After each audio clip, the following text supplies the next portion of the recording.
안녕하세요. 오늘 저희가 청취자분과 함께 파헤쳐 볼 주제는 바로 뇌졸중이에요. 저희가 여러 신경과 전문의분들 또 건강 전문가분들 영상을 싹 모아서 그 핵심만 한번 뽑아봤습니다.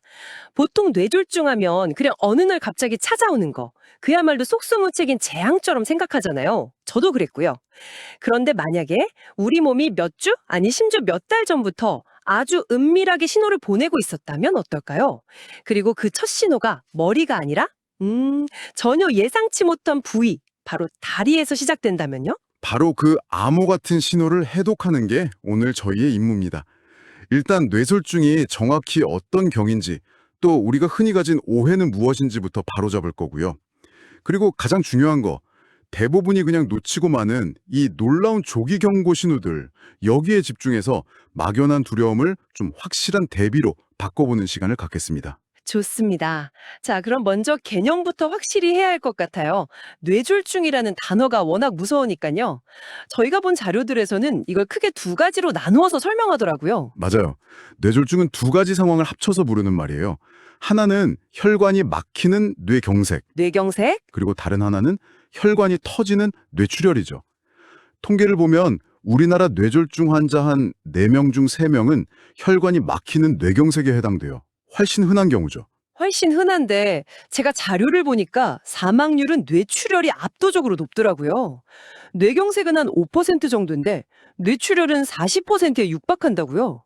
아니, 막히는 거나 터지는 거나 둘 다 뇌에 치명적일 텐데 왜 이렇게까지 큰 차이가 나는 거죠? 그거 아주 중요한 질문이에요. 한 전문가분이 정말 이해하기 쉬운 비유를 드셨는데요. 우리 뇌가 마치 연두부처럼 아주 부드럽고 말랑한 조직이거든요. 연두부요? 네. 그런데 이 연약한 공간 안에서 출혈이 생기면 한정된 공간에 피가 고이면서 뇌 내부 압력이 폭발적으로 증가해요. 아, 이걸 뇌압 상승이라고 하는데 이것만으로도 뇌세포가 엄청난 손상을 입는 거죠. 단순히 피가 나는 걸로 끝나는 게 아니군요. 그렇죠. 게다가 혈액이라는 게 원래 혈관 안에 있어야지 뇌세포에 직접 닿으면 일종의 독소처럼 작용해서 아주 심각한 염증 반응을 일으켜요. 아, 염증까지. 네네. 다른 장기처럼 상처 부위를 씻어내거나 배출시킬 수도 없고요. 그래서 뇌출혈이 발생하면 예후가 훨씬 안 좋은 경우가 많은 거예요. 와, 듣고 보니 우리가 흔히 걱정하는 증상들이 사실은 뇌졸중하고 거리가 멀 수도 있겠다는 생각이 드네요. 예를 들어 저도 가끔 피곤하면 어지럽거나 머리가 띵 할 때가 있는데 그럴 때마다 덜컥 겁부터 나거든요. 이거 뇌에 문제 있는 거 아니야? 하고요. 그런데 한 신경과 전문의는 이런 증상은 대부분 뇌졸중이 아니라고 아주 단호하게 이야기하더라고요. 네, 바로 그게 청취자분께서 오늘 꼭 기억하셔야 할 핵심 포인트 중 하나예요. 진짜 뇌졸중을 의심해 볼 만한 증상의 특징은 아주 명확해서 딱 3가지 키워드로 요약할 수 있어요. 세 가지요? 네, 바로 갑자기, 한쪽으로, 그리고 기능 상실이에요. 갑자기 한쪽으로 기능 상실. 어, 조금 더 구체적으로 설명해 주실 수 있나요? 물론이죠. 첫째, 갑자기는 말 그대로예요. 몇 주 전부터 슬슬 아파온 그런 만성적인 통증이 아니고요. 어제까진 괜찮았는데 오늘 몇 시 몇 분부터 갑자기 팔에 힘이 빠졌어요. 이렇게 말할 수 있을 정도로 급작스럽게 발생해요. 아, 정말 갑자기? 네. 둘째, 한쪽으로 나타나요. 우리 좌뇌는 몸의 오른쪽을, 우뇌는 왼쪽을 담당하잖아요. 그렇죠. 그래서 뇌 문제로 생기면 증상도 오른쪽 팔다리 혹은 왼쪽 팔다리처럼 몸의 한쪽에만 편중돼서 나타나는 거죠. 아, 그럼 만약에 양손이 동시에 저릿저릿하다면 그건 뇌졸중 증상이 아닐 가능성이 높다는 거군요. 바로 그거예요. 그리고 마지막으로 기능 상실 증상이 나타나요. 이걸 음성 증상이라고도 하는데요. 없던 통증이 생기거나 저릿한 감각이 추가되는 게 아니라 원래 있던 기능이 사라지는 거예요. 사라진다? 네. 예를 들면 팔을 들어 올릴 수 없거나 얼굴의 감각을 느낄 수 없는 상태가 되는 거죠.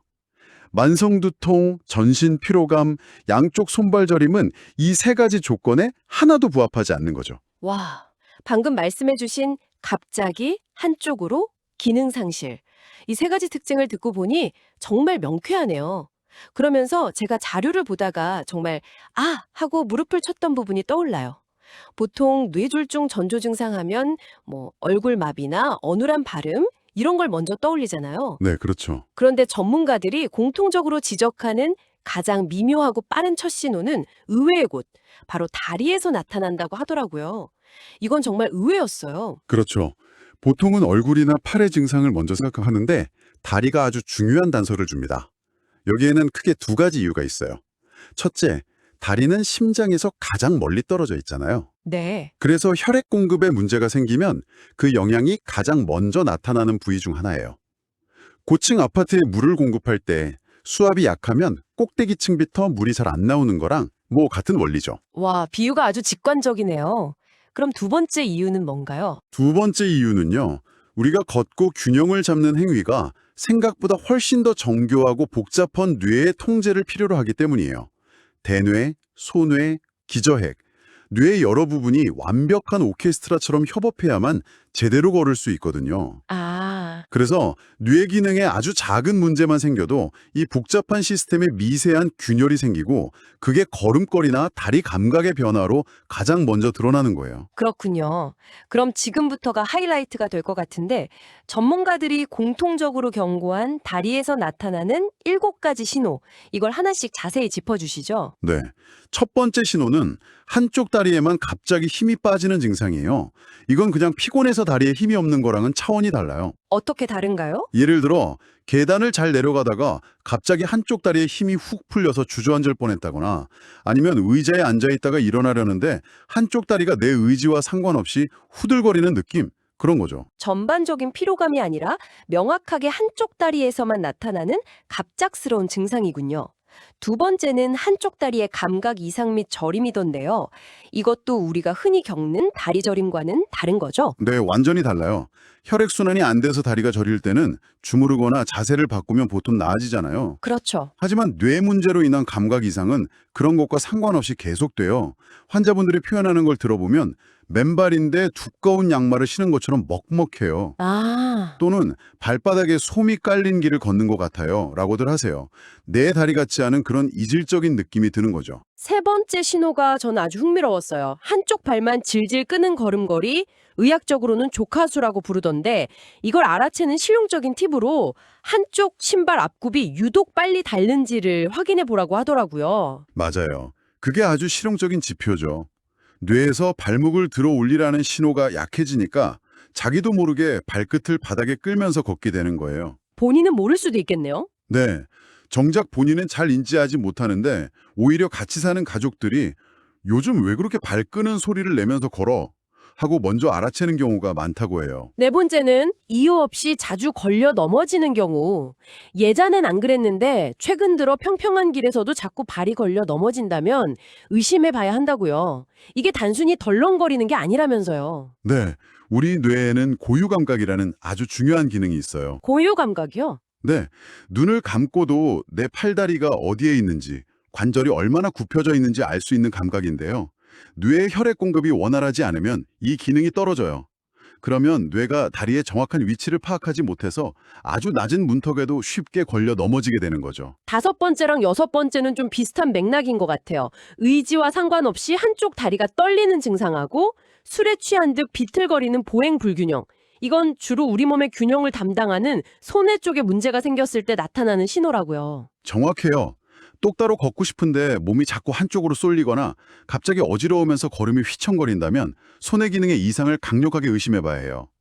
그리고 이제 마지막 7번째 신호가 남았는데 이건 정말 아무리 강조해도 지나치지 않을 만큼 중요해요. 바로 일과성 허열 발작, TI라고 하죠.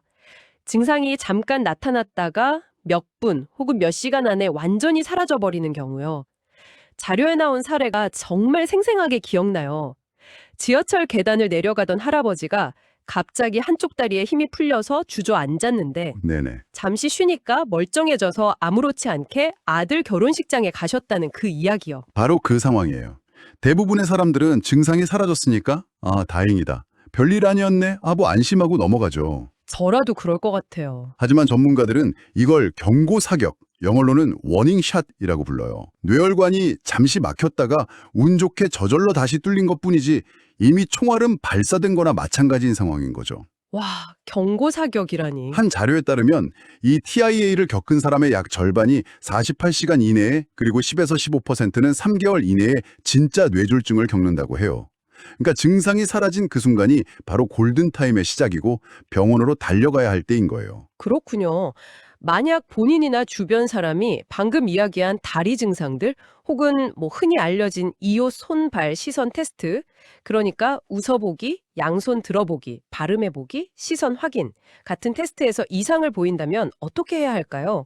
시간이 생명이라는 말은 많이 들었는데 막상 닥치면 당황할 것 같아요. 시간이 곧 뇌라는 말을 기억해야 해요. 자료에 따르면 뇌경색으로 혈관이 막혔을 때 1분 지체될 때마다 약 190만 개의 뇌세포가 영구적으로 죽는다고 해요. 1분에 190만 개요? 네. 그래서 절대적으로 무조건 가장 먼저 해야 할 일은 119에 전화하는 것이에요. 직접 운전해서 응급실로 가거나 어느 병원이 더 좋은지 검색해 보는 게 아니라요. 절대로 안 돼요. 구급대원분들은 환자의 상태를 보고 뇌졸중이 의심되면 가장 가깝고 치료가 가능한 뇌졸중 전문센터로 이송하도록 훈련받았어요. 실시간으로 병원과 소통하면서 최적의 경로로 이송하기 때문에 직접 운전하는 것보다 훨씬 빠르고 안전하죠. 아, 미리 연락이 다 되는 거군요. 그렇죠. 병원으로 가는 동안 환자 상태에 대한 정보가 미리 전달돼서 병원 의료진은 환자가 도착하는 즉시 검사와 치료를 시작할 준비를 할 수 있고요. 정말 중요한 정보네요. 그리고 자료들에서 절대 하지 말아야 할 행동도 아주 구체적으로 강조하더라고요. 선한 의도로 한 행동이 오히려 환자를 위험하게 만들 수 있다고요. 맞아요. 가장 흔한 실수가 환자에게 물이나 약을 먹이려는 시도예요. 특히 어르신들은 우황청심원을 많이 찾으시는데 절대 안 됩니다. 왜 안 되는 건가요? 뇌졸중에 오면 삼킴 기능에 장애가 생기는 경우가 많아서 음식물이 기도로 넘어가 흡인성 폐렴이라는 아주 치명적인 합병증을 유발할 수 있어요. 아, 손가락을 바늘로 따거나 팔다리를 주무르는 민간요법도 마찬가지고요. 네, 과학적 근거가 전혀 없고 오히려 응급처치를 지연시켜서 해가 될 뿐이에요. 뇌세포가 죽어가고 있는데 손끝에서 피를 내는 건 아무런 도움이 되지 않아요. 가장 좋은 방법은 환자를 편안하게 눕히고 혹시 토할 경우를 대비해 고개를 옆으로 돌려준 뒤 옷을 느슨하게 해주고 구급차를 침착하게 기다리는 거예요. 이 모든 이야기를 듣다 보니 무섭기도 하지만 한편으로는 희망적인 부분도 있었어요. 한 의사분이 뇌졸중을 멸종이 가능한 병이라고 표현한 부분이 특히 인상 깊었거든요. 아, 맞아요. 어느 날 갑자기 벼락처럼 맞는 게 아니라 수년에 걸쳐 내 몸이 스스로 만들어온 과정의 최종 단계라는 거죠. 맞아요. 그 의사분이 사용한 총알장전과 방아쇠 당기기 비유가 아주 강력하고 직관적이었죠. 총알장전은 고혈압, 당뇨, 고지혈증 같은 위험 요인들을 방치해서 5년, 10년, 길게는 20년에 걸쳐 혈관벽에 동맥경화반이라는 기름 찌꺼기가 쌓이는 과정이에요. 기름 찌꺼기요? 네, 이 과정은 아무런 증상 없이 아주 조용하게 진행돼요. 그럼 방아쇠는 그 장전된 총을 격발시키는 결정적인 계기인 셈이군요. 바로 그거죠. 방아쇠는 과로나 극심한 스트레스, 급격한 온도 변화처럼 혈관을 자극해서 조용히 쌓여있던 동맥경화반을 뻥 하고 터트리는 갑작스러운 계기예요.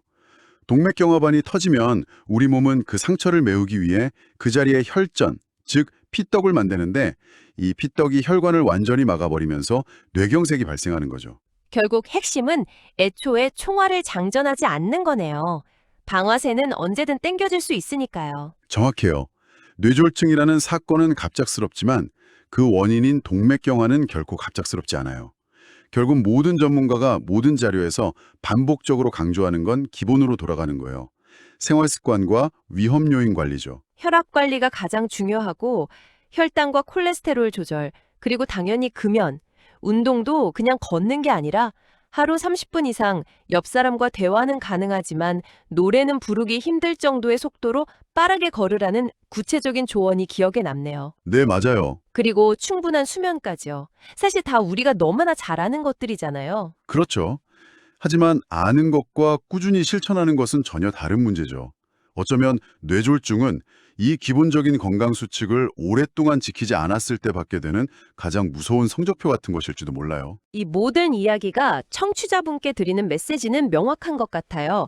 뇌졸중이라는 사건은 갑작스럽지만 그 원인은 결코 갑작스럽지 않다는 것. 그리고 생각보다 훨씬 더 많은 부분을 우리가 통제하고 예방할 수 있다는 사실이요. 오늘 살펴본 자료들은 우리에게 아주 중요한 생각할 거리를 안겨주는 것 같아요. 많은 분들이 혈압약이나 고지혈증약 같은 약을 먹기 시작하는 걸 두려워해요. 한번 먹으면 평생 먹어야 한다는 고정관념 때문이죠. 네, 저도 그런 생각 많이 하죠. 하지만 한 전문가분은 이 인과관계를 완전히 뒤집어서 생각해보라고 조언하더라고요. 약을 먹기 시작해서 평생 먹게 되는 게 아니라 내 몸이 이미 평생 약의 도움이 필요한 상태가 되었기 때문에 먹기 시작하는 거라고요. 아, 관점의 전환이네요. 네, 어쩌면 혈관 손상이 아직 회복 가능한 초기에 적극적으로 약의 도움을 받는 것이 역설적으로 평생 약에 의존하지 않고 건강한 혈관을 되찾는 유일한 방법일지도 모른다는 거죠. 청취자분께서도 한 번쯤 고민해 보시면 좋지 않을까요? 지금 내가 겪는 몸의 불편함이 치료하면 사라질 수 있는 일시적인 문제의 단계에 있는지, 아니면 너무 오래 방치해서 이제는 되돌릴 수 없는 영구적인 상태가 되어버린 것을 그저 관리하고 있는 단계인지 말이죠. 네, 두 분의 대화처럼 뇌졸중은 시간이 곧 생명입니다. 방금 들으신 전조 증상 중 하나라도 나타난다면 주저하지 말고 곧장 도움을 요청하십시오. 여러분의 건강한 100세를 위해 이 소중한 정보를 잊지 않도록 딱 한 번만 더 되새겨 보시길 바랍니다. 오늘 내용이 도움되셨다면 주변 소중한 분들께도 공유해 주세요. 여러분의 건강한 내일을 진심으로 응원합니다. 지금까지 희망연가였습니다.